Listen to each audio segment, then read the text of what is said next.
Tingnan nyo guys. Bumili ako ng wine. Pero wala akong cork opener. Naisipan kung paano buksan to. Kumuha ko ng ano. Ayan, ng drill. Tapos screw. Ang gagawin ko, i-screw ko dito. Yan guys.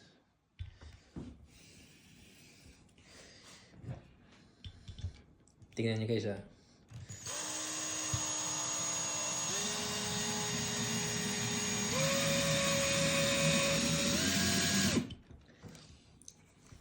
Tapos may long nose ako.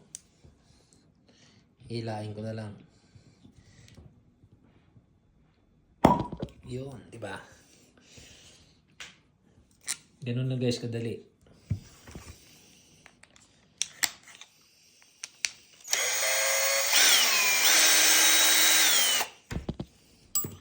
Yun.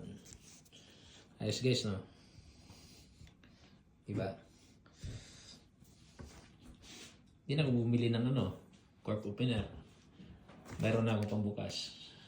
Bye guys!